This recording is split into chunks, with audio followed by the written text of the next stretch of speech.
Hi again, everyone.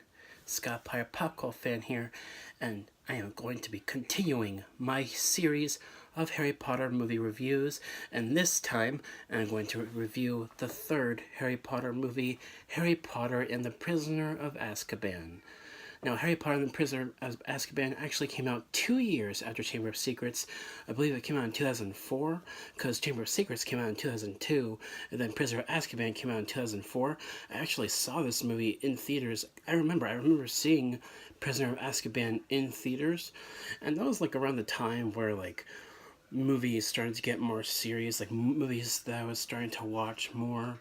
They were starting to become more, kind of mature in a way.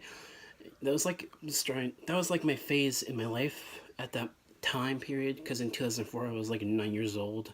So um, so I started to watch movies that were more mature, and Prisoner of Azkaban was definitely a step towards that, because it definitely it's a much it's a very interesting switch in tone and feel than the first two films, and I really like that. I've heard a lot of people say that Prisoner of Azkaban is their favorite Harry Potter film, and I can definitely see why. But at the same time, I mean, my personal favorite Harry Potter movies are Chamber of Secrets and Deathly Hallows Part 2, and I also do love Prisoner of Azkaban. I think it's like my fourth favorite Harry Potter film, because Deathly Hallows Part 2 is my number one favorite, Chamber of Secrets my number two, and number three is actually Goblet of Fire, at least to me. And my fourth favorite Harry Potter film is Prisoner of Azkaban.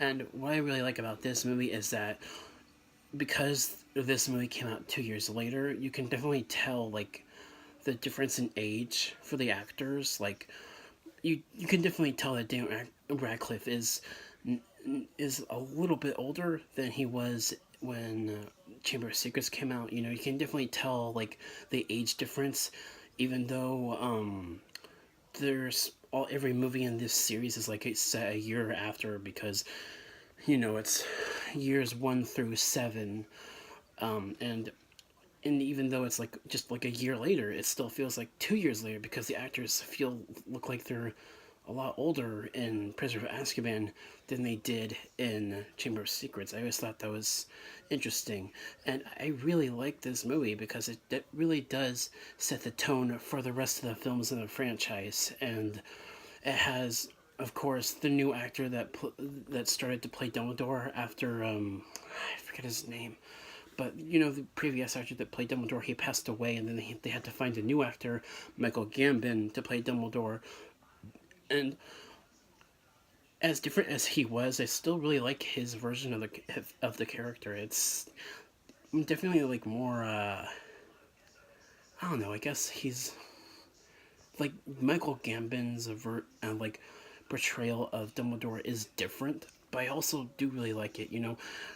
Aside from Harry Potter, like if I had to pick a second favorite Harry Potter character in this universe, it would actually be Dumbledore, because he's just that kind of wise, kind of old man figure, kind of like Merlin, like what I've said in my previous reviews for the other two films. I just really like the way the character is. I don't know.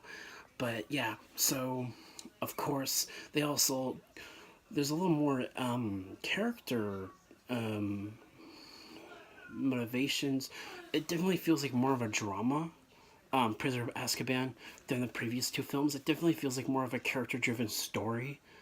I mean, even though the first two films are also character driven stories, those felt like a little more kid friendly, kind of a little more larger in scope. While this one, Prisoner of Azkaban, it was kind of a little more self contained in a way. And I really liked that aspect of it.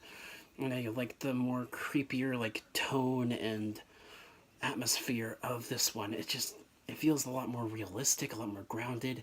And there's also the Quidditch scene that is happening in the rain. I thought that was a really cool sequence.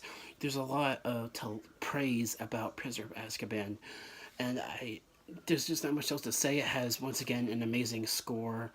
I think Prisoner of Azkaban was the last movie that John Williams scored, so gotta hand it to John Williams, man. He's a legend. So yeah, I love the score. I love the actors, of course, all of them. Of course, there's a little more of Snape, and we also get the new character, Professor Lupin, as a new Defense Against the Dark Arts teacher, and he was a werewolf, and all of that. Everything about this movie is very good to me. There aren't any flaws I have with the movie really.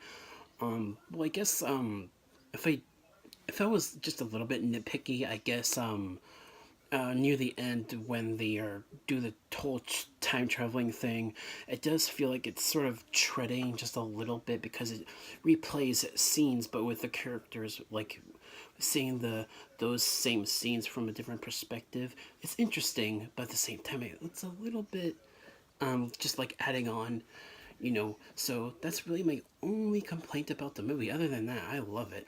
I would give this movie an A. That is my review for Harry Potter and the Prisoner of Azkaban. And my next video will be my thoughts on the most recent Fantastic Beasts trailer. So look forward to that. Thank you all for watching, and I'll see you all next time. Peace.